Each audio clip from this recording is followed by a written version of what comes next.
Rama, Hare Rama, Rama Rama, Hare Hare. Hare Krishna, Krishna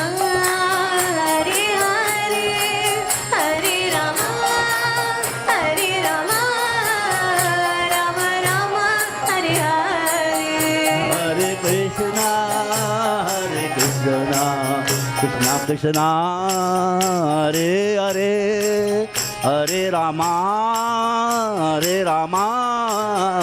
Rama Rama, Hare Hare. Hare Krishna,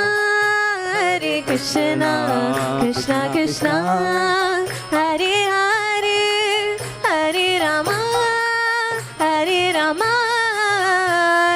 Rama, Hare Hare. Hare Krishna, Krishna Krishna, Hare Hare, Hare Rama, Rama Rama, Hare Hare.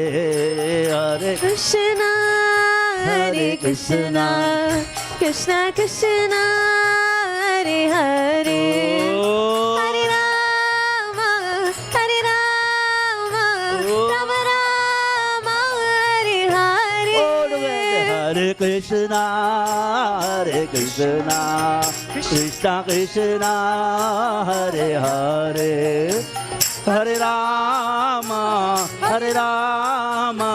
Rama Rama, Hare Hare. Hare Krishna, Krishna Krishna, Hare Hare, Hare Rama, Rama Rama, Hare Hare. Hare Krishna, Krishna Krishna, Hare Hare, Hare Ram, Ram Ram, Hare Hare. Oh, Hare Krishna, Krishna Krishna, Hare Hare, Hare Rama, Rama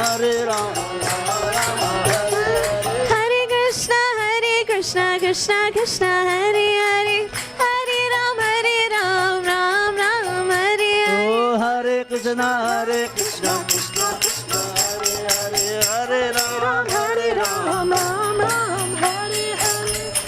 Hare Krishna,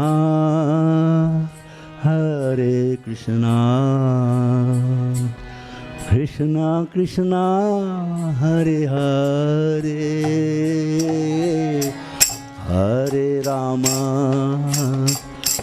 Hare Rama, Rama Rama, Hare Hare.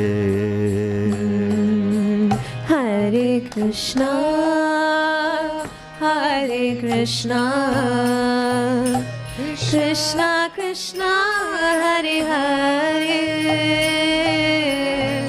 Hare Rama, Rama Rama, Hare Hare. Jai Gaur Premanande. Now is the time for the Bhagavad Gita class. Everybody can face towards me, this side here. The speaker is going to be on there, in the middle or somewhere there. So you can all face towards where the speaker is. And please stay, and there's a very beautiful class he's going to give you from Bhagavad Gita. Thank you.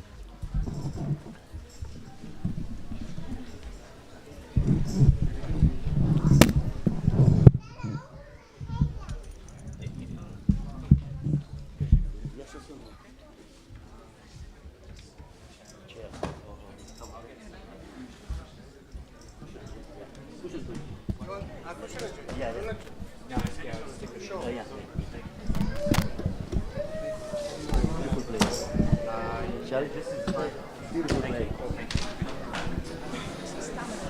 Huh? Yeah, I know. One more cushion. No, this is fine. Please, okay. Yeah, thank you. A little bit higher. You think so? Okay. Thank you. I think it's okay. Yeah, no, you better because you can see. Sure. Now you can see. Sure. Thank you. Thanks.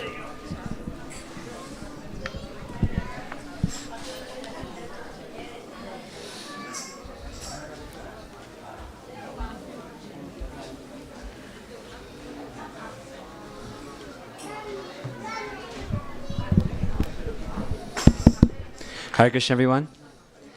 Hare Krishna. Wonderful. Okay, so we're just going to be for the next probably about half an hour or so, we're going to be discussing and reading from the Bhagavad Gita. Please put your hand up if you've heard of the Bhagavad Gita before. Who's heard of the Bhagavad Gita? Okay, wonderful. So you guys already know everything. So this will be a wonderful hour of discussion. Please, if you can, I'd love to see everyone whilst we're discussing. So there's plenty of space here. Please feel free to move around so that we're all together whilst we're speaking. And we're just going to start with a very, very short bhajan and some prayers to invoke auspiciousness, and then we'll continue. So if you know the bhajan, it's Jaya Radha Madhava. Please feel free to follow along. Jaya Radha Madhava Kunja Bihari Radha Madhava Kunja Bihari Jaya Radha Madhava Kunja Bihari Jaya Radha.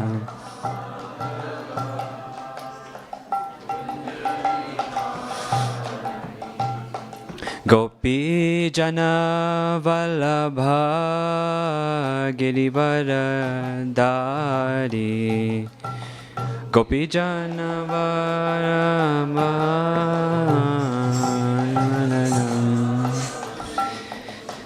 Gopi Jana Vallabha Girivara Dari Jaya Gopi Jana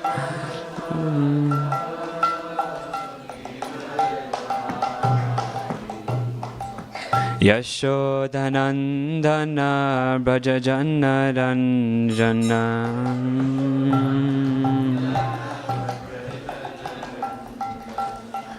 Yashodhanandana Brajajana Ranjana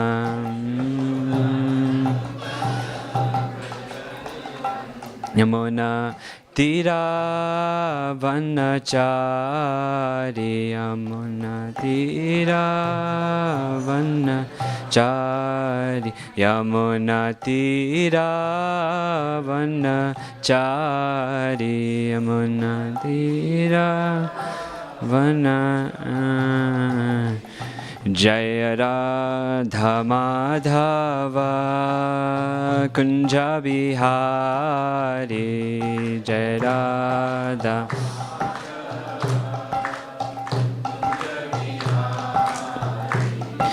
Gopi Janavalabha Girivaradari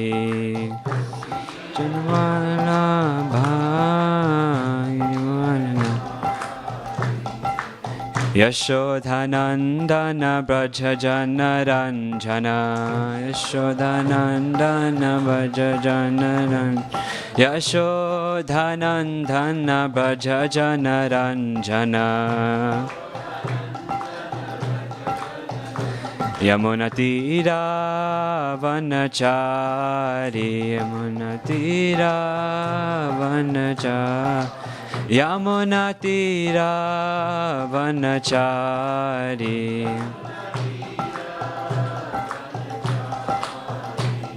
Hare Krishna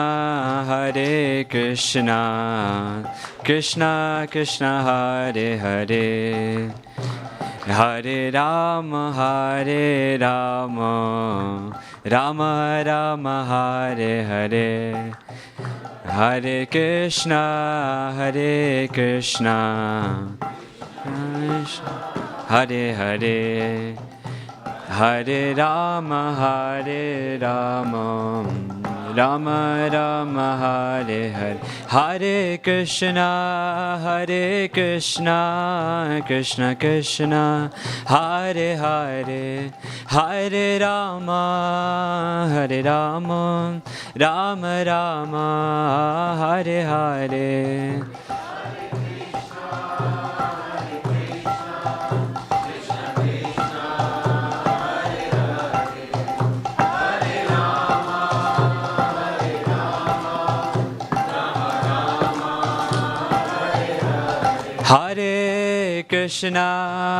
Hare Krishna Krishna Krishna Hare Hare Hare Rama Rama Rama Hare Hare Hare Krishna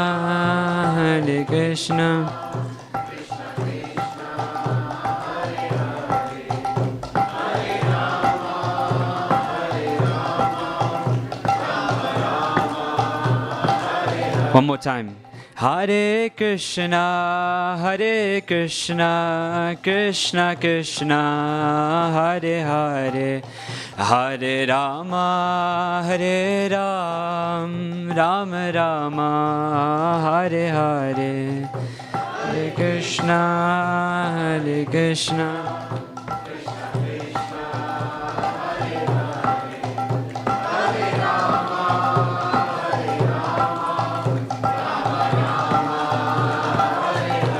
Jaya Radha Gokula Nanda Radha Gokula Nanda Radhe Jaya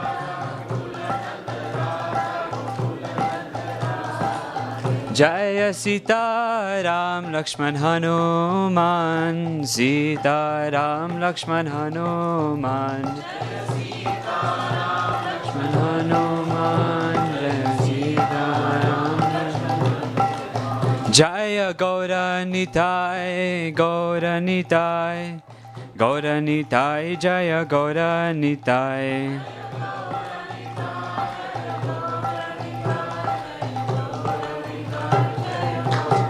Jaya Jaya Jaya Prabhupada, Prabhupada, Prabhupada, Jaya Jaya Prabhupada, Jaya Prabhupada, Prabhupada. Prabhupada, Jaya Jaya Prabhupada, Prabhupada, Prabhupada, Jaya Jaya Prabhupada, Prabhupada, Prabhupada.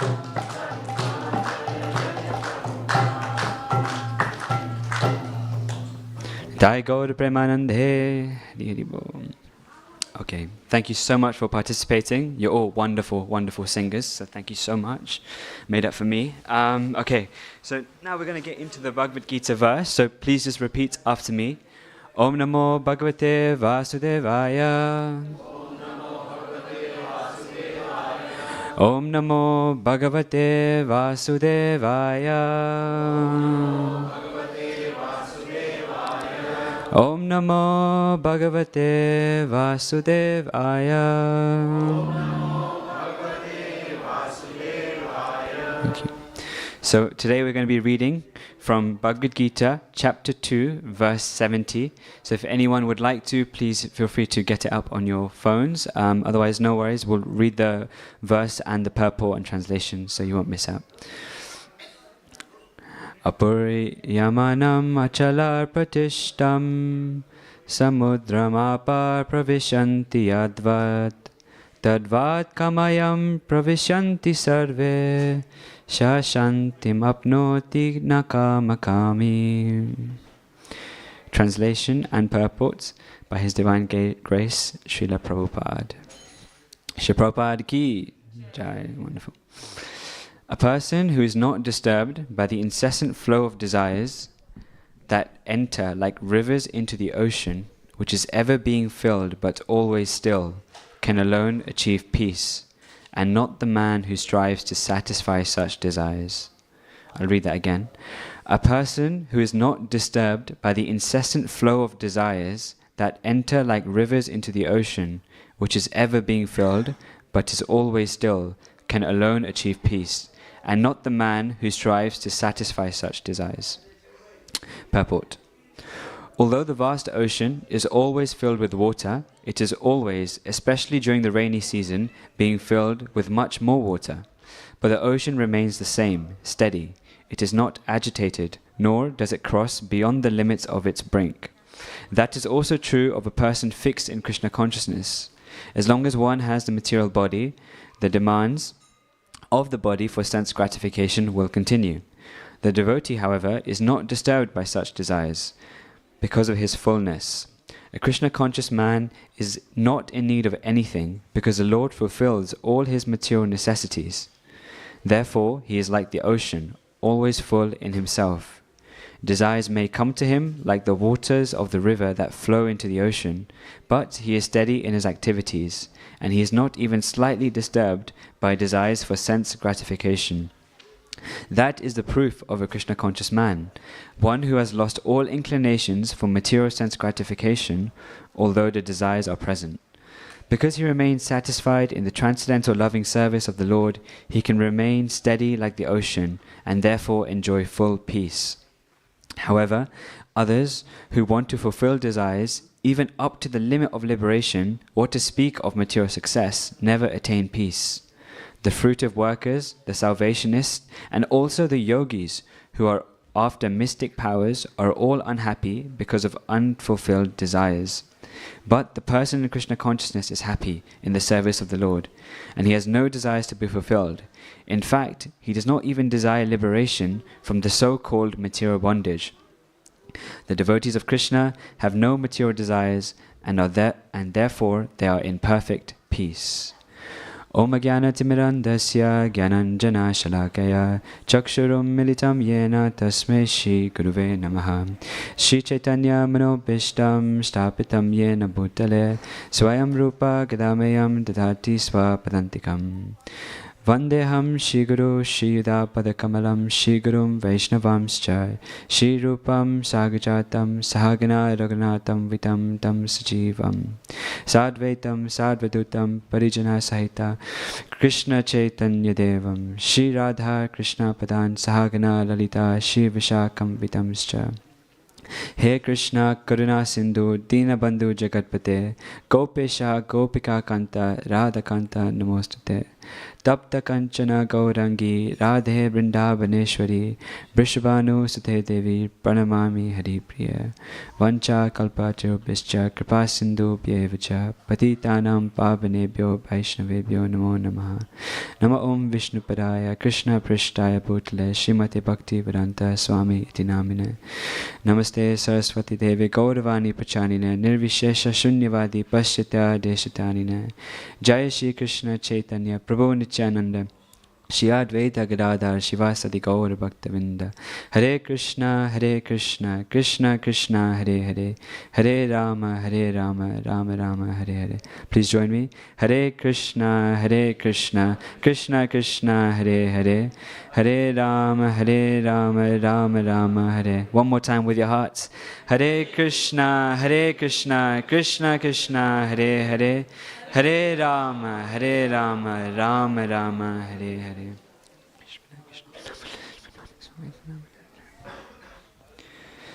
So, Arjuna finds himself lost and anxious in the most dangerous situation he's ever faced in his life. He's in the middle of the Kurukshetra battlefield, where in front of him, as far as his eye can see, to the left and to the right, are millions of warriors who are minutes away from fighting to the death.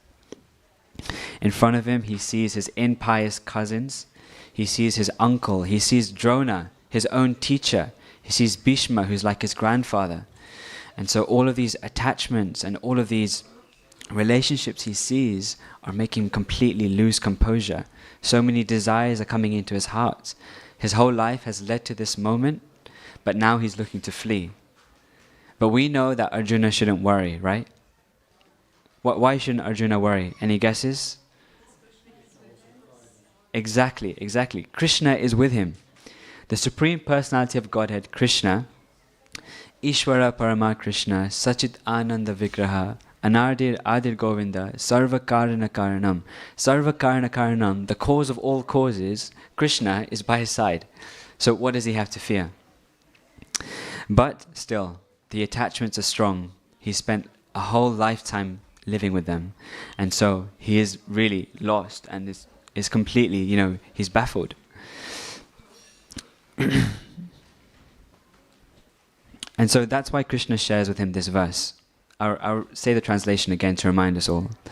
A person who is not disturbed by the incessant flow of desires, like rivers that enter into the ocean, which is ever being filled but always still, can alone achieve peace. See, our perception is that desires are influenced by what we see, right? And then so I see something enough times, and if I see it over and over again, that desire is going to manifest, that thing is going to manifest within my heart, and I'm going to go and want to buy that, right? Anyone here work in marketing? Anyone advertising? That's basically the principle of that, is that repeated exposure leads to these desires being fulfilled. And that's generally what we go off. But actually, Jiva Goswami, who is a prominent acharya in our Vaishnava tradition, he says something which is, I believe, a little bit more accurate. He says that the whole material world is already inherently hungry. It's inherently pleasure-seeking. It's not a matter of different stimuli coming in and then affecting our consciousness. Actually, inherently, we are seeking for something. The Sanskrit term for that is Anandamaya Bhyasat. We are eternally looking for bliss. We're eternally looking for happiness. That's our constitutional position. But this hunger that we have, it's not for good food, it's not for the latest iPhone, it's not for a new big house. Actually, this hunger we have is for something deeper. It's for a deeper spiritual connection. But because we're not fully able to understand this, we're always searching for so many different solutions to that. Right? Has anyone experienced that before? Where, I mean, you can see it so much in our daily life, where an iPhone would come out and it's more or less the same iPhone as last year, but we have such a deep desire to go get it, or we're so enticed by it because the one we've had, which is more or less the same, doesn't satisfy us anymore. So we need something new. That is actually the state that we live in, and the cause behind this, the reason why this is happening, is because we're not actually fully aware of our true identity of the soul, right? The spirit soul by nature is Sat Chit Ananda. The spirit soul by nature is full of knowledge, it's eternal, and is full of bliss. Our nature is already full of happiness. So then one may ask, why are we always pleasure-seeking, right? If my true identity is already happy, why am I pleasure-seeking? How does that make sense? That's because our sense of identity, how we see ourselves, is not connected to that fact. We identify ourselves by our bodily needs, or sometimes, if someone is a bit more, aware, then our emotional needs, right? Has anyone heard of the Maslow's hierarchy of needs? He speaks about the different needs that someone has. So there's physiological, physical, etc., etc. So depending on where we sit on that hierarchy, we determine our sense of identity. But the deepest sense of identity is seeing that we're the spirit soul.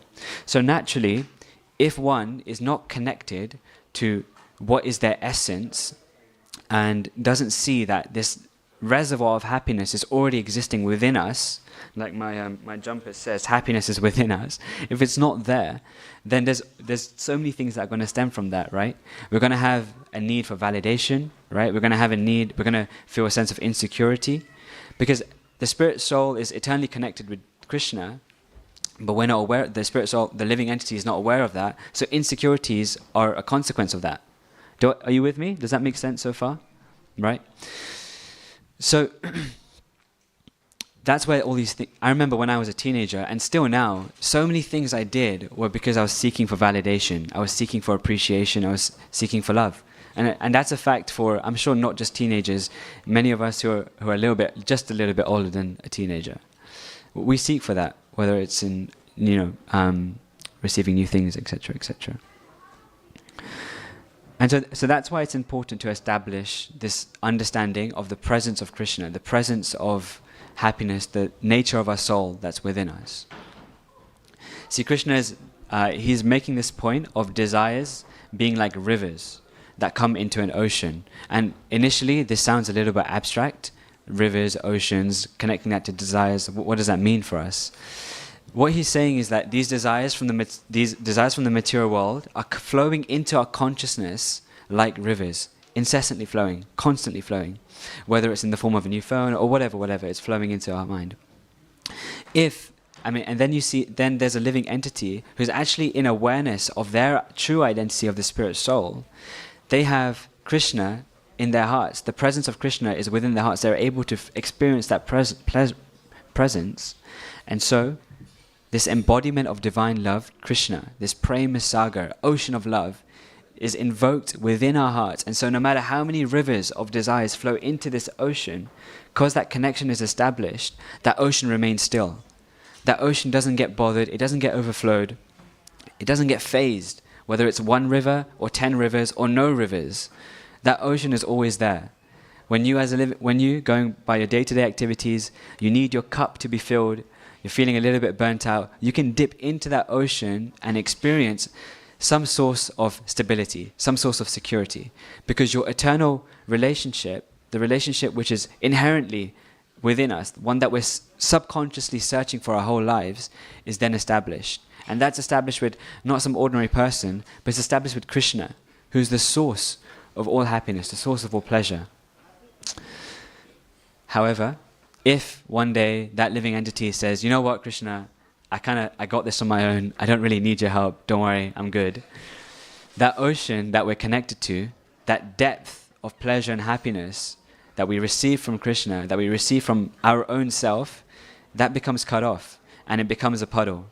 And so that's when we become dependent on these rivers of desires coming in to fulfill our need of love, fulfill our need of happiness. And that's a really dangerous position to be in, because then we're dependent on what the material world has to offer us. We're my next kick of dopamine, my next kick of happiness is going to come from the next thing I see on TikTok, or the next thing I see, the next phone that comes out, or the next time I can, add an extension to my house, make it bigger and get more, so we become dependent on all these external factors if we're not able to understand that our deepest need for connection can be established very easily with Krishna. Does that make sense so far? Any questions? I'm conscious that I've said a lot there. So now the next thing is that, okay, that sounds all well and good, right? It's pretty simple. Oh yeah, please. Wonderful, thank you for that question. So you're saying, is there, just for those who didn't hear, what's your name? Sandeep Prabhu is asking, is there no value for the material world? Did you have something to add to that? No, okay. So actually, it's interesting you say that. The material world is completely down to our perception. It's actually said that everything in the material world can be completely used for the betterment of our consciousness. It's very easy for me to sit here and antagonize the material world and say that don't be dependent on it, don't go to it for happiness, etc., etc. Because that's so impossible. That's so difficult for anyone to follow. The much easier thing to do, the much simpler thing to do, is to try and use opportunities in the material world around us, for a higher purpose, to connect it to a spiritual purpose. And in that way, if you have a desire to have a really cool phone, don't not get it, that's fine. If you really have a deep desire, get it. But try and do something with it which is helping you. Try and do something which is not just going to further your attachment to it, but is actually going to spiritualize it.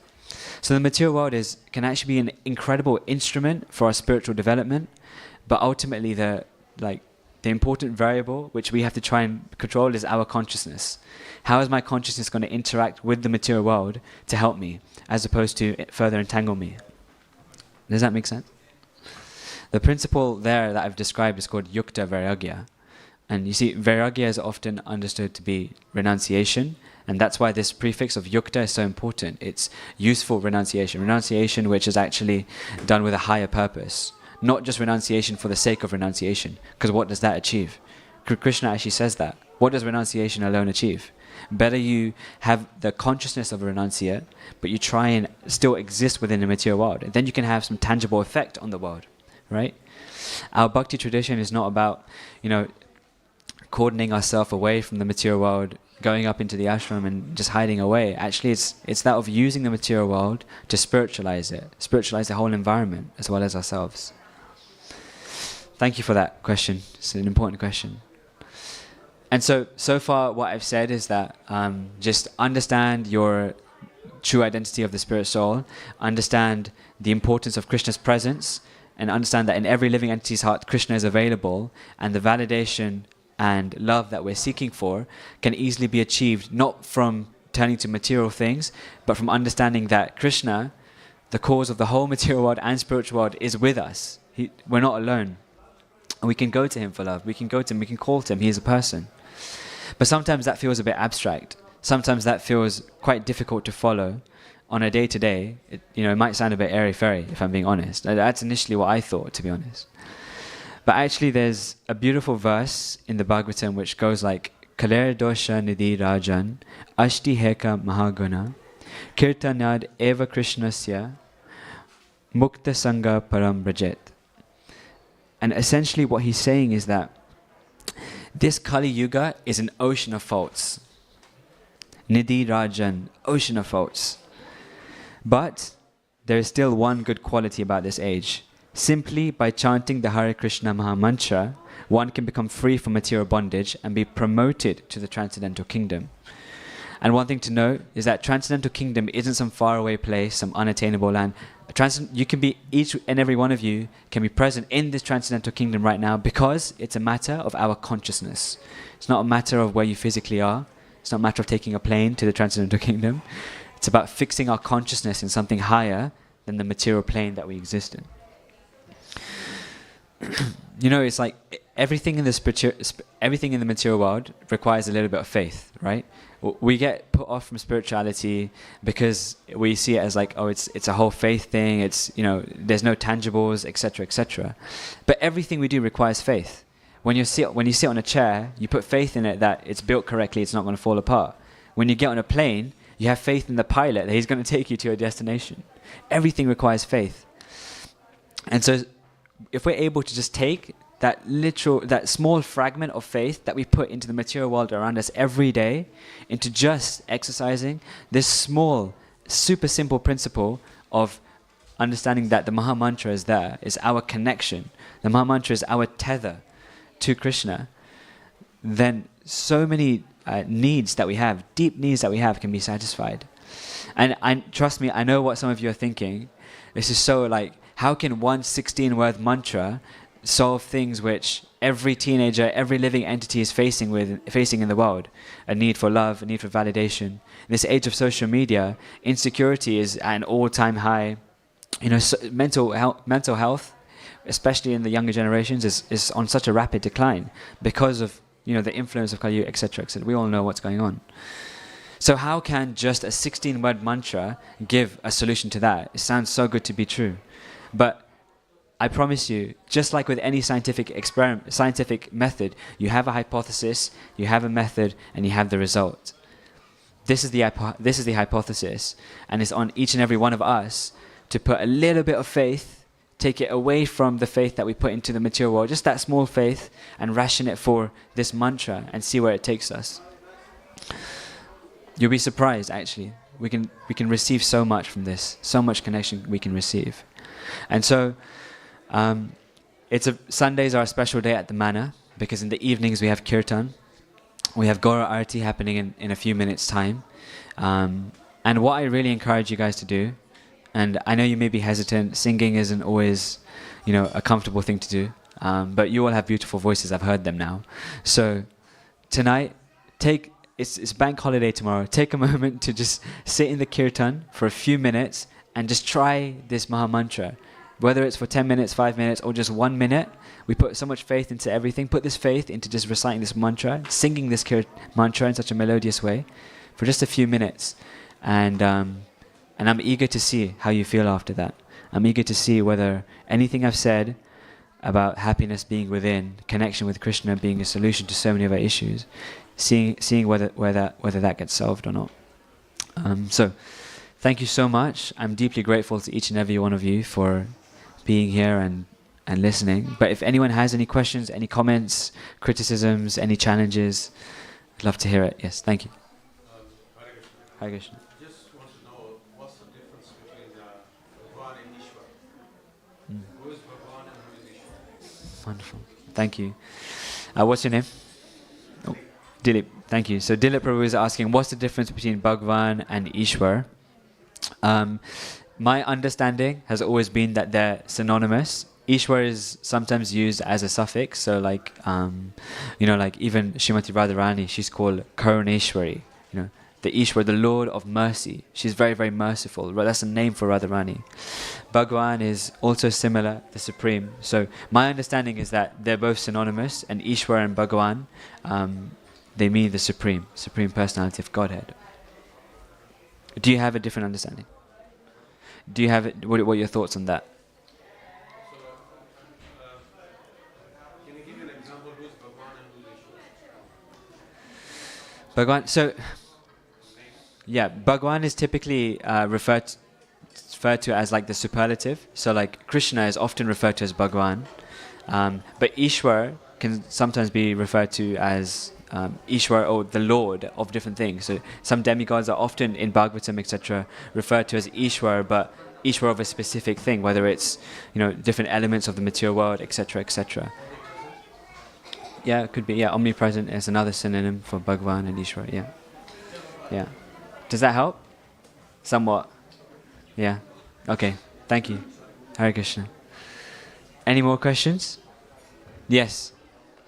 Sorry, you'll have to speak up. Hare Krishna. Yeah.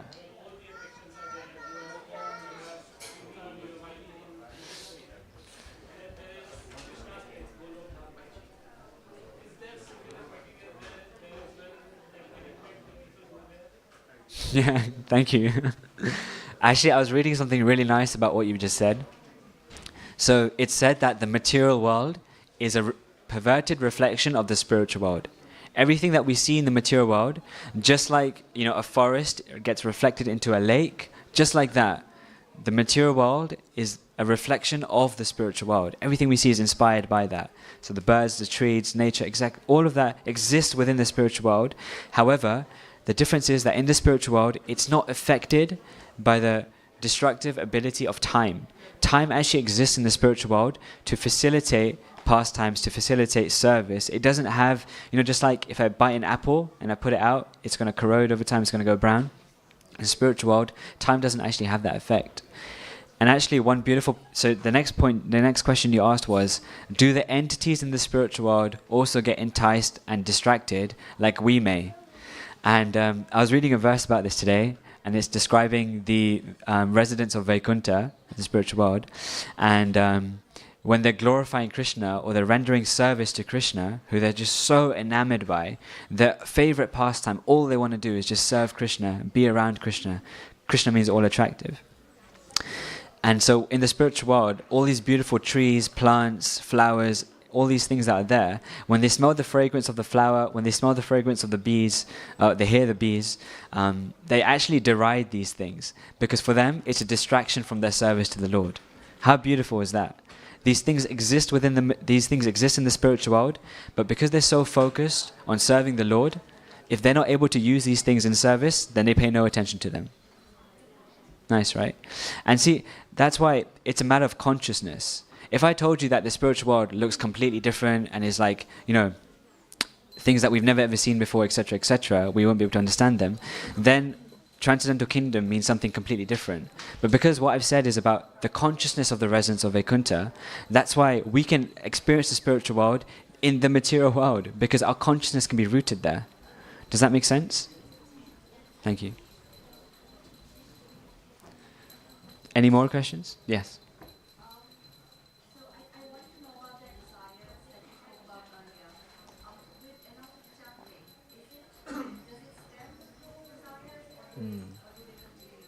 Yeah. Yeah. Beautiful. Thank you so much. It's such an important question. What's your name, sorry? Monica. So, Monica Machi has just asked, do desires over time, through the process of chanting and following Krishna consciousness, do they stem, do they then, lessen, or do they eternally exist, etc.? It's a wonderful question. Actually, our desires are always present, but our ability to deal with them, our ability to process them, is what changes as we become more Krishna conscious.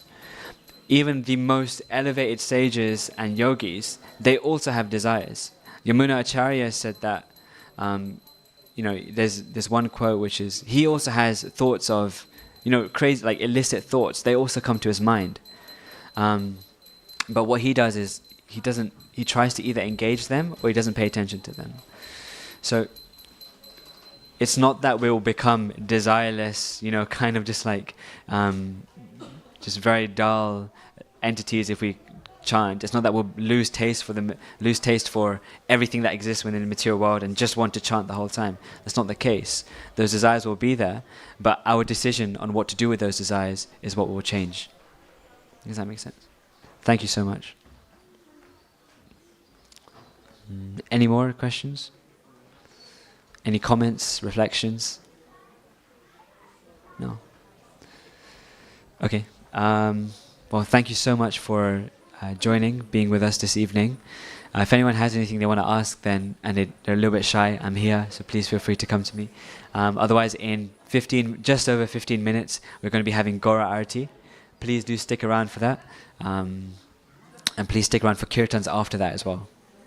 Thank you so much. Hare Krishna. Hare Krishna.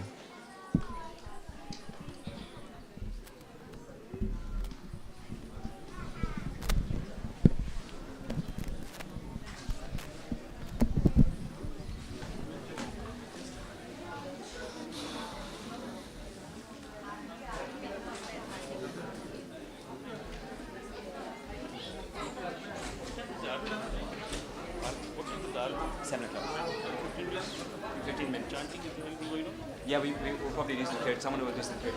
In my understanding, there is a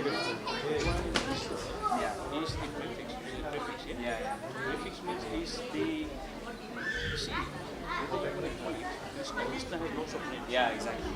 So sometimes we just want to slip over and Krishna. Yeah. The names of course. Yeah. In Hinduism, there are 13 Yeah, it's golden goddesses. Yeah.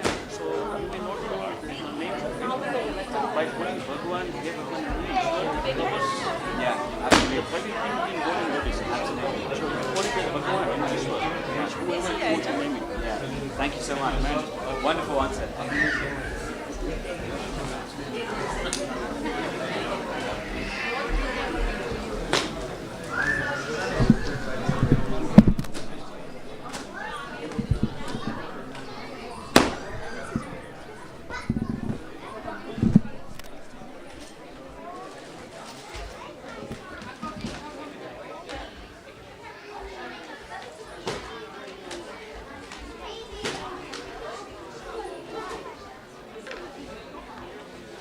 Okay, I was just gonna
Should I do a little announcement that we're in Kirtan?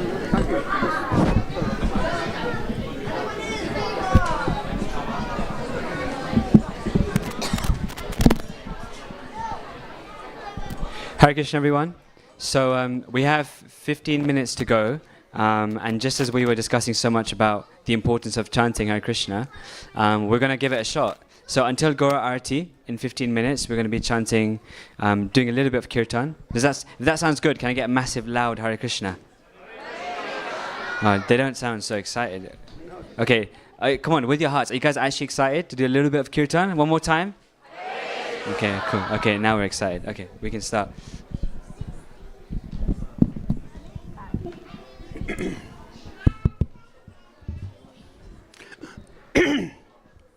Hare Krishna. Okay, we can try better. Come on. Hare Krishna. Hare Krishna. Krishna Krishna. Hare Hare. Hare Rama. Hare Rama. Rama Rama. Hare Hare. So when we have Kirtan, the whole idea of Kirtan, who can tell me from our audience this evening, what is the idea of having Hare Kirtan? Sorry? Peace of mind? Okay. To call the God? Okay. Anyone else?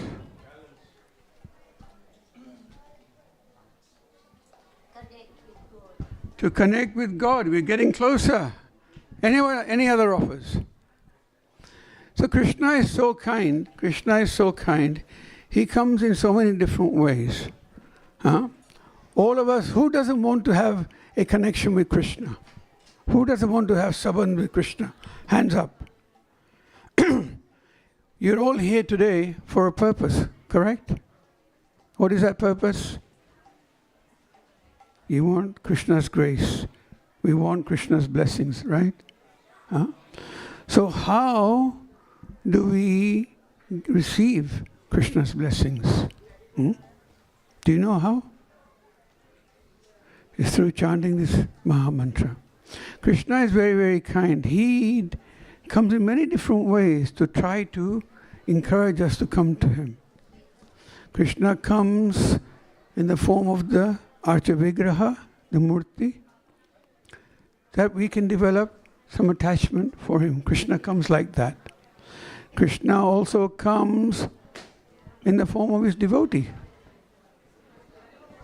Krishna comes in the form of the spiritual master. Krishna comes in the form of scripture, like Bhagavad Gita, Srimad Bhagavatam. Krishna comes in the form of prasad. How many of us like prasad? No one? Wow. Krishna comes in the form of prasad. So many different ways Krishna comes to try to encourage all of us to have a connection with Him. And the simplest way out of this, when you chant Hare Krishna, it's like anytime, any place, anywhere, you can chant the holy name of the Lord. Because the holy name of the Lord is very pure. It doesn't get contaminated. It is Krishna's form. Just like we have Radha Gokulananda, just we have Krishna here in the form of the Archa Vigraha, the Murti. Similarly, the holy name of the Lord is also a Murti. And that, by chanting this Hare Krishna Maha Mantra, it is said in the Mahabharata, Idi Shodha Shakam Namnam Kali Kalmasha Nashanam. That simply by chanting these 16 syllables. We live in this age of Kali. Everyone says Kali Yug Che, Kali Yug Che. But what does that mean? We live in an age of quarrel, hypocrisy, madness. Just have to look outside the window and see what kind of world we live in. All of us we're constantly battling with so many issues in our head. And issues in the head, issues in the heart, envy, lust, anger, and all these things are there. with all these things going on, how do I remember Krishna? How can I remember Krishna? So Krishna says, I come in my form, the holy name, and simply by chanting, Idi Shodashakam Namam, Kali Kalmasanasanam, these, your heart and our consciousness will become purified simply by chanting this Maha Mantra. And what does this Maha Mantra mean? My dear Lord Krishna, my dear Lord Ram, you please engage me in your devotional service. Okay? So, our desire is that all of you very loudly chant. And the idea of Sankirtan is that when we are singing, you are doing what? No, you're not singing. No, when we are singing, you are hearing. Yeah? And then we chant together very loudly, okay? And that is San. San means together. Kirtan means to glorify the Lord. So your participation is very much required, okay? And then at 7 o'clock we have the Gora Arti, okay? Hare Krishna.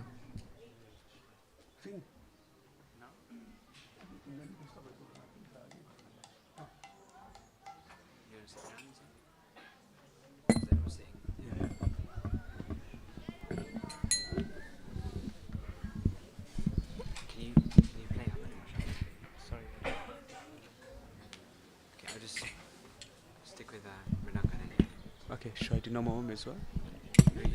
Whatever. Go straight into it. Go straight into it. Yeah. Time. Yeah, we have Is more devotees coming for 7 o'clock? no idea. Yeah, Ashram will be coming. Yeah, Ashram's coming. yeah, every Sunday they. Hare Krishna, Hare Krishna, Krishna Krishna, Hare Hare, Hare Rama, Hare Rama, Rama Rama, Hare Hare.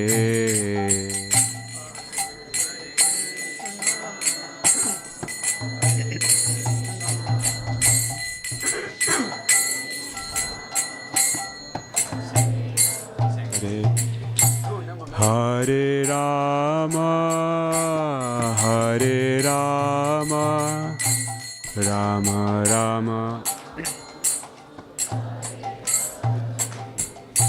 Hare Krishna, Hare Krishna, Krishna Krishna, Hare Hare, Hare Rama, Hare Rama, Rama Rama, Hare Hare, Hare Krishna.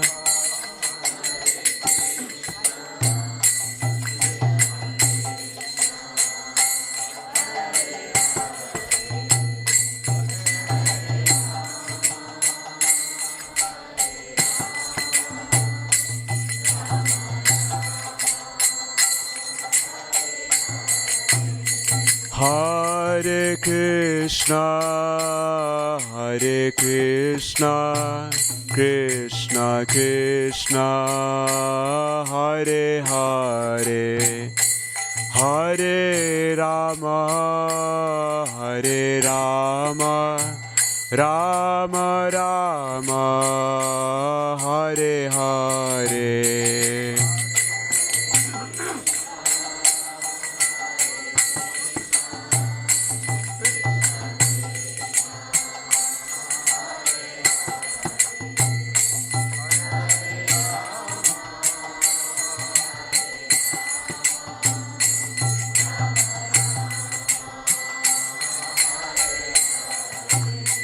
Hare Krishna, Hare Krishna, Krishna Krishna, Hare Hare, Hare Rama, Hare Rama, Rama Rama, Hare Hare. Everyone chant.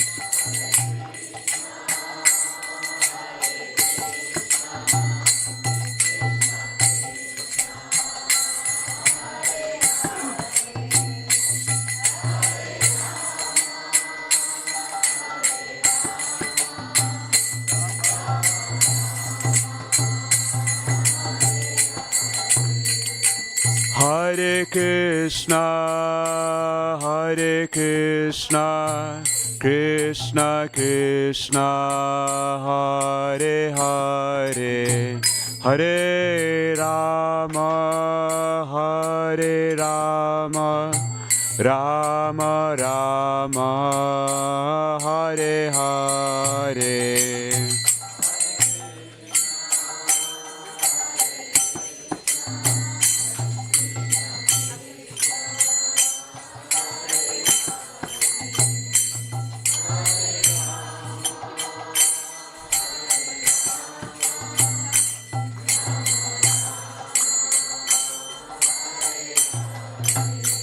Hare Krishna, Hare Krishna, Krishna Krishna, Hare Hare, Hare Rama, Hare Rama, Rama Rama, Hare Hare.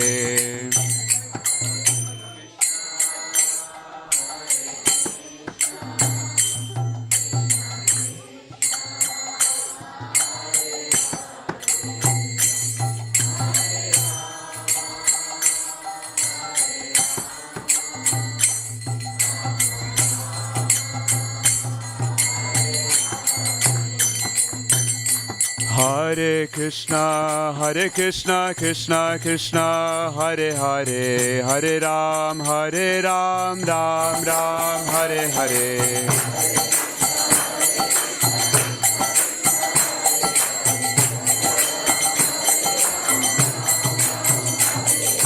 Hare Krishna, Krishna Krishna, Hare Hare, Hare Ram, Ram Ram, Hare Hare.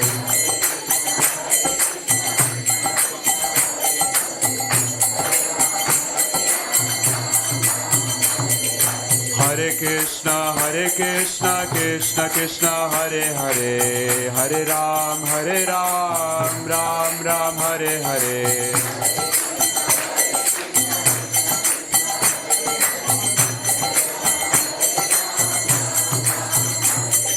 Hare Krishna, Krishna Krishna, Hare Hare, Hare Ram, Ram Ram, Hare Hare.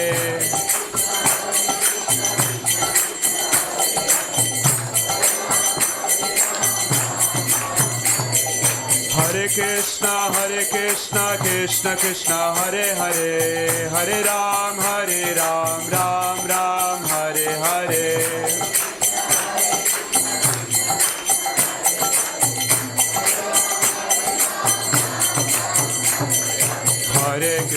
Hare Krishna, Krishna Krishna, Hare Hare, Hare Ram, Ram Ram, Hare Hare.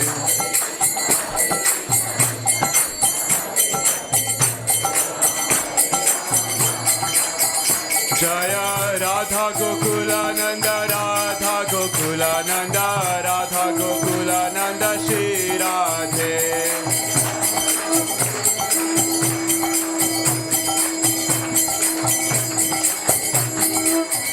Jaya Sita Ram Lakshman Hanuman, Jaya Sita Ram Lakshman Hanuman.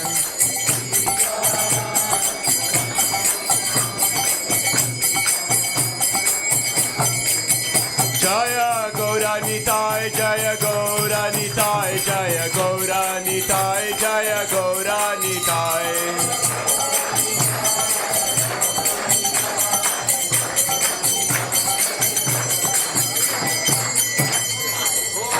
Gaur Premanande. जय श्री राधा गोकुलानंद की श्री श्री सीताराम लक्ष्मण हनुमान की श्री श्री गौर निताय की. So as the Aarti ceremony is being performed, we'll be singing this song, the Gaur Aarti song. So the lead singer will sing one line at a time, and if you can repeat after the lead singer, and then we'll go on to chanting the Hare Krishna Maha Mantra. And if you can ask everyone to please come forward, because there's quite quite a few people waiting outside, so please squeeze in forward and please join in enthusiastically with singing and dancing with the devotees. Hare Krishna. Shiva Jayo Jaya Gora Chande Arati Ko Shobha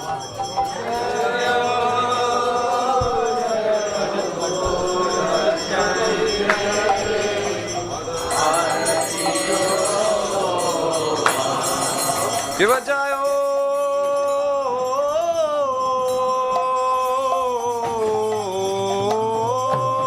Jaya Gora Chande Arati Ko Shobha